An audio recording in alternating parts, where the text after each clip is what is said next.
But after thousands of people in here, so don't feel no kind of way.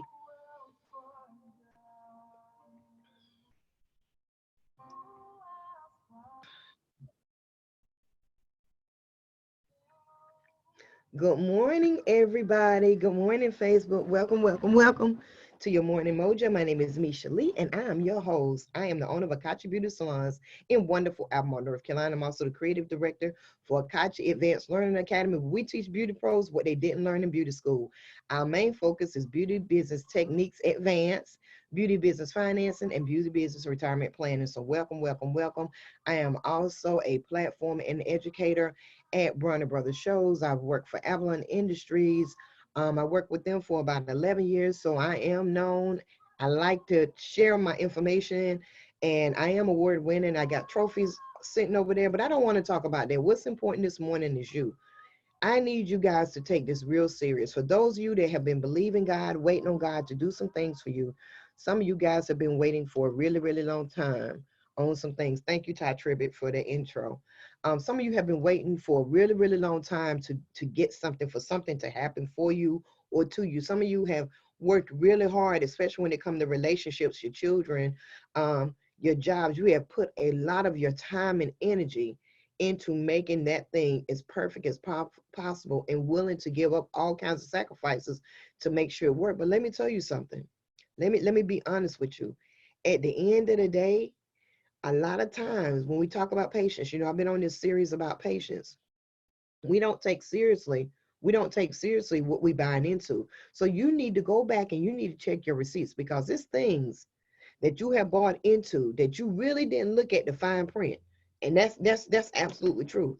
You got to, good morning over on Erica, how you doing? You got to look at the fine print when it comes to what it is that you're trying to do in life, when it comes to your goals, when it comes to relationships, when it comes to who you choose to love, when it comes to deciding whether or not you want to have kids.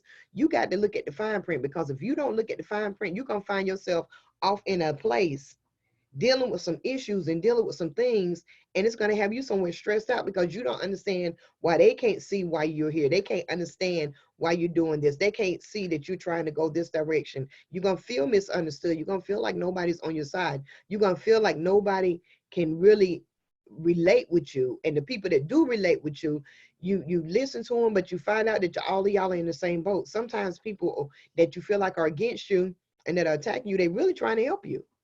They're really trying to help you. But more than anything, let's focus on this part right here. Patience is a virtue, but you got to check your receipts and you got to know what you have bought into. Number one, you got to understand, why are you waiting? You got to really assess what is it that you're waiting for? What is it that you really, really want? What is it that you've been believing for so long? What is it that you just know that this is just going to be such a benefit if this works? Especially when it comes to, it's easy in business to look at why we're believing for a business to work, or why we're believing for this to work, or why we're believing for that to work, because we see clearly that if we get the salon running, get this barbershop running, get these products selling, like Deborah said earlier, we're gonna make money while we sleep. We're gonna have money over here where we can have some freedom. We're gonna have money where we ain't gotta be standing on our feet all day long, getting varicose veins in our legs. We're gonna if we put into this job, we're gonna get that pension and that retirement. We're gonna be able to sit back one day and relax and not have to worry about nothing. So when you're being patient and when you're working on a job, or when you're working in your career, sometimes the when you assess it, when you do your assessment, listen, I'm giving you some steps now. Y'all need to write this down. When you assess that, you clearly can see the benefit of that thing. However, when it comes to relationships and children, it's very difficult sometimes to see the benefit. I remember thinking about when I first had a child. I really wanted a child so I can have somebody to love. I know that sounds crazy. I know it. I wanted something that was mine. I wanted to be able to hug and comb her hair and be all about it. We all become parents for different reasons, but I didn't count up the cost, and I didn't fully assess that me becoming a parent at one time or at some point means that it's some sacrifices I'm going to have to make, that I'm going to have to do without some things, that I'm going to have to put myself second and have them first, that I'm going to have to go through the fact that they want to make their decisions and they don't believe what mama's saying. They don't understand that what mama trying to tell them means anything to them. And then when you go to your parents, the first thing they're going to say, That sounds so familiar. You know, your parents ain't gonna give you they're not gonna give you the kumbaya. They're gonna rub it in your face because you took them through the same thing. So when it comes to assessing why you have children, that's something that you really have to kind of look at it from a full, that's like a long-term investment. It never ends. That's an unending investment. Even when your kids, even if people who have lost their children before they leave, the children are still very valid part of their lives. Now, when it comes to relationships and people that you want to marry, or people that you're in love with, or that you think you're in love with, that's where you have to do a real assessment, because at the end of the day, you have to look at who this person is and how they behave. You have to look at what this person has going on. How much are you willing to compromise or give up of yourself in order for this relationship to work? Because let me tell you something. And you can read any book about long-term relationships. You can look at all the Ruby D, all the videos of people that have been in relationships for 20, 30, 40 years. They'll tell you it was a time in their relationship where they didn't think they were going to make it. And everybody had to come together and they had to compromise. They had to strike things off the list. I did a little thing where we both wrote lists down on things that we love, things we didn't, things we loved, and things we wanted. And then I said, well, can we add the things that we don't want, the things that we don't like? And we went through our list, and everybody was supposed to cross out. When I looked at their list, they only had one thing crossed out. They want everything. I done crossed out about 5 or 6 things. So you need to make sure that when you get in relationships and when you're dealing with people, that the people that you're connecting with, even in business, this is business relationship, this is love relationship, you got to make sure that person is willing to cross out as many things on their list to be with you as you're willing to cross out on your list to be with them. You got to make that assessment so you'll understand clearly, because at the end of the day, when things get hard, when things get tough, when it look like it ain't no reason for y'all to even go forward with the relationship, whether it's in business, you need to understand, why are we together? What is the purpose? And people will love to say, oh, I don't know if love is enough. Love is more than enough. Love, love is, let me tell you something. Love is the reason you even here. Because it ain't because you're so good. It ain't because of your behavior. It ain't because you do everything right. It ain't because you do everything that God even wants you to do. It's simply because love. Love is always enough. But are you willing to allow that love to be enough? That's the question. Are you willing to allow your love to be enough? Or is your pride so strong that you're afraid that love might make you look crazy in front of your friends or in front of your family, or it might make you feel like you're going to lose who you are in yourself? You have to decide how much of that love you're going to allow to sustain and hold that thing up, because love is the reason that we wake up every single morning. That's why we wake up. Has nothing to do with you being worthy, has nothing to do with you doing things right, has nothing to do with you doing everything that you're supposed to do. Love simply is, it doesn't count anything. Number two, make sure that you're fully read the fine print. Everything that we do in life, every situation we put ourselves in life, there is a fine print to every relationship, to every business deal, to every house purchase, to everything that you buy. There's a fine print. And you need to make sure that when you say, I'm believing God for this, that you know read the fine print that go with that. Because it's going to be in that fine print where all those clauses are. That if you don't read it, when that situation come up, you go, you be like, the fine print say this right here. Oh, I ain't doing that. Oh, whoa. The fine print says this right here. So you need to make sure that you always read the fine print. Number three, and these next two are the most important things to me. You got to count up the cost. Let me tell you something. Everything you do in life, everything you got going on in life, everything you're thinking about doing in life, all of it have a cost. There's a price to it all. There's a price to it all. When I say count up the cost, that means how much of your time are you gonna have to give to this situation? How much? If you go to college, you gotta give up 4 to 11 years, depending on your degree. When it comes to relationships, how much of your time are you willing to give up? How much? I'm sorry, Instagram.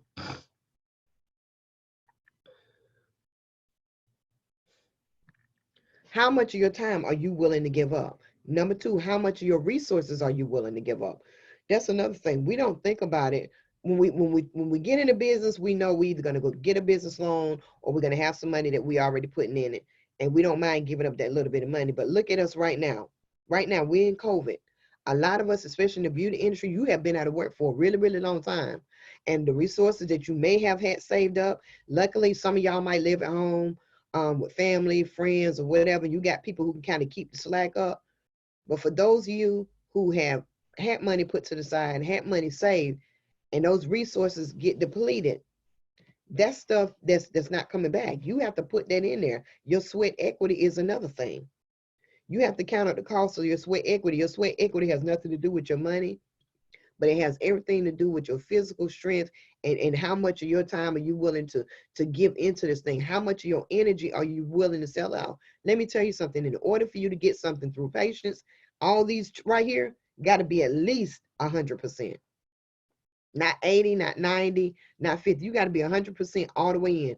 You got to be 100% that you're willing to give your time, that you're willing to give your resources, that you're willing to give your sweat equity to make this thing work. Because none of those three things have a return policy.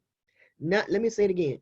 None of those three things, when it comes to you waiting and believing in something, whether you believe in for a job, a promotion, your kids, your husband, your wife, your boyfriend, your girlfriend, your fiance, your mama, your daddy, your family, none of these things have a return policy on them. You don't get more time back when you give it into a relationship. You don't get those resources back that you done sold into that relationship. You don't get that sweat equity back that you done put into that relationship or into that business. You get none of those things back. Those are things that when they burnt up, they burnt up. Period, point blank. You got a number 4, make sure you sow good seeds, because those three things have no return policy. You don't get any of those things back. I don't care how much you love somebody and how long you're willing to be with them. The time that you spend with them, it ain't no reaping and sowing in that. It's on you sowing that. That's it. It's gone.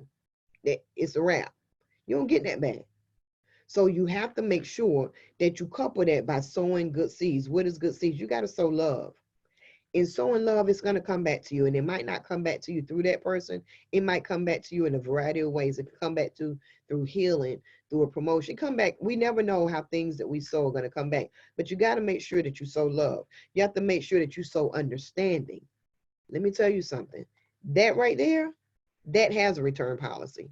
If you find yourself not trying to understand why a situation is a certain way, why people are a certain way, if you find yourself always on the end of not being understanding, always trying to argue somebody down to make your point clear because you don't, whatever it is they trying to get you to understand, you don't try to understand. See, that kind of stuff that's that kind of stuff that come back. You got to sow good seeds. You have to be a person that's understanding, and you got to learn to be long suffering. Now, long suffering isn't comfortable and it doesn't feel good.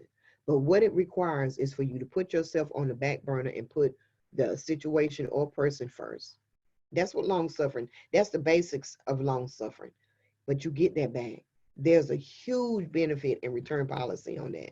A lot of times we feel, oh, well, I gave up all my time. I didn't did all this. I didn't put up with all this for all these years. No, you don't get the time back. You don't get the resources back. You don't get the sweat equity back. But that long suffering that you gave, you're going to get that back. You're going to get that back because somebody's going to give you an opportunity that's going to help jumpstart you to make up for your time.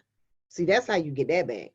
But you got to give that long suffering. You giving up your time and not giving up, not sowing any seeds. If you don't sow that seed of love, if you don't sow that seed of understanding, if you don't sow that seed of long suffering, you're gonna give up all your time, resources, and your sweat equity, and you're gonna come out of that situation feeling burnt.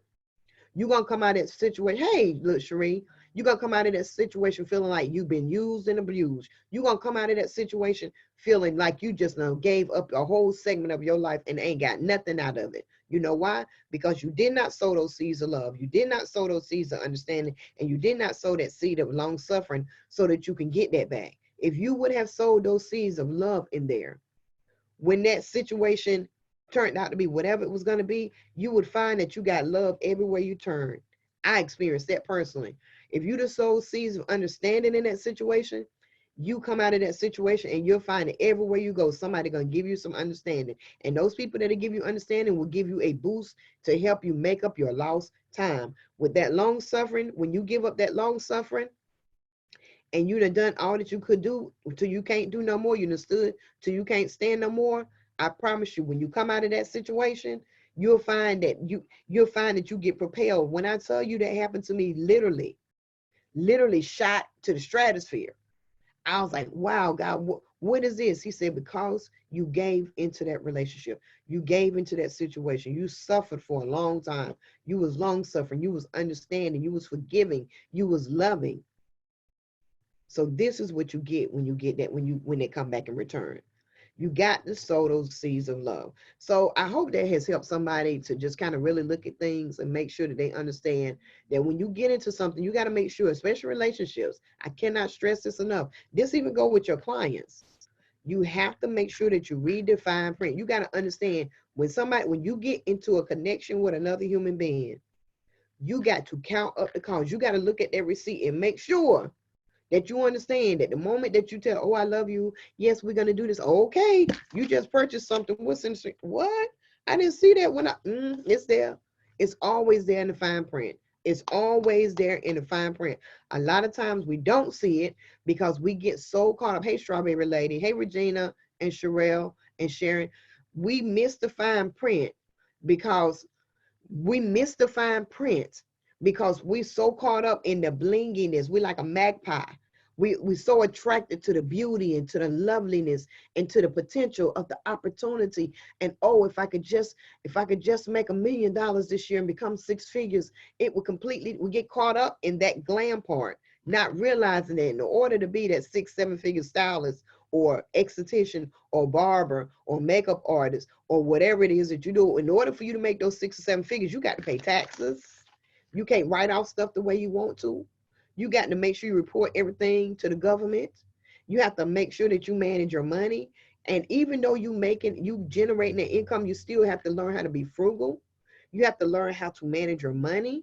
And you got to learn how to manage your relationships. That's never going to change.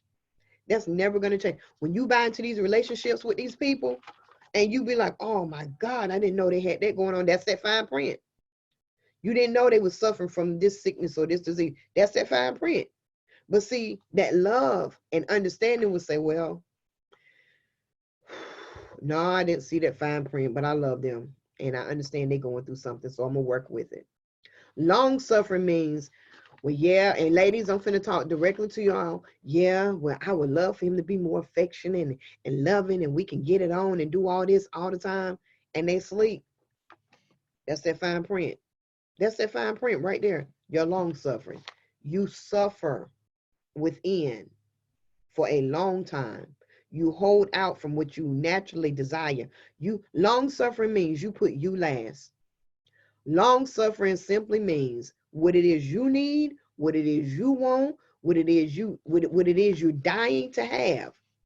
You willing to put that on the back burner so that the other person in the relationship, in the friendship, in the partnership can excel, grow, heal, do whatever they got to do. And you sit there. It's suffering.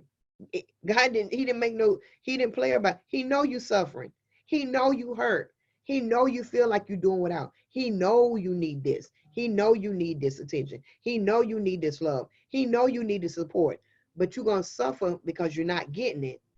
But in you suffering without it, to make life better for somebody else or to help somebody else. Hey, Yolanda, in order to help somebody else take that next step, in order to push and propel somebody else ahead of you, or to help them to reach out, and you stop getting yourself. You stop taking care of yourself so you can stop, reach back and pull somebody else forward. That's where you that's how you redeem your time. That's how you redeem your time. You ain't lost nothing in those long-term relationships. You ain't lost nothing. As long as you was long-suffering and you sowed these good seeds of love and understanding, you will have an opportunity that somebody going to turn around. I promise you on everything that I know. I got to a place to where I was like, Lord, I done gave up all this time, all this energy, and for what? I gave up all this love. I gave up all that understanding. And what did I get in the end? What? And they coming against me. They coming for me, the person that loved them the most, that tried to be the most understanding, that stood there, that did without, that I neglected myself in so many ways to make sure that you were good. Even though you say you didn't have to ask. See, this is another thing. People shouldn't have to ask you for these things. You either going to give it or you're not going to give it. And if you don't give it, that's fine. But understand, ain't no return policy on that time on your time, resources, and on your sweat equity. You don't get no return off of that. In order for you to get something out of it, you gotta sow that love. You gotta sow that understanding. You gotta sow that long suffering. So I hope this has helped you guys out. This is just something personally that I've seen happen for me, and it was really a blessing. It was amazing to see somebody turn around and long suffered for me and reach back and grab my hand and pull me up and propelled me. Just because you last don't mean that you in it, that you behind. It doesn't. So stop using your age as an excuse. Stop using your status as an excuse. Stop using your hometown as an excuse. Stop using the fact that don't nobody want to go there because they go to somebody else. Stop using all these excuses. It ain't no excuse. You bought into this. You got a receipt laying around somewhere. Look at your receipt and look at the fine print. Every single thing that you got around you, every single relationship, every single opportunity that you bought into, is some fine print to that. And according to that fine print, you're going to have to give something. Okay. Well, listen, guys, thank you so much for joining me. My name again is Misha Lee. I'll be back on a little bit later. I want to talk to you guys about an opportunity to make money while you sleep. I believe in making money while I'm asleep. I love doing hair, but we have not been able to do hair in going on 2.5 months here in North Carolina. And from what I hear, the ban is supposed to be lifted next Friday, but from what I hear, it's not going to be until June. So that's going to make 2 full months with us being out of work. So we need other ways to generate income. And if you're interested, you can hit me up right now, inbox, and I'll give you a call. But if not, you can join me every single Wednesday for the next 30 days. Every Wednesday, I'm going to sit and we're going to talk about, yes, the last will come first. We're going to talk about, and I'm going to share with you ways that you can generate income that will be a long-term solution. This ain't no gimmick. This ain't no short-term. This ain't no hustle. This is a long-term solution, something. And it was a no-brainer when I see it. It was just completely no-brainer. So we're going to talk about that on Wednesday. But just remember, just because you seem like you're starting from the rears, like you seem like you're starting in the back, you feel like your age and everything you've been through and put you so far behind, maybe God has allowed you to be back because he's going to slingshot you all the way to the front. Just understand that just being in the back, if the line turns around, that means you first. So hold on. Talk to you guys in the morning. Bye-bye.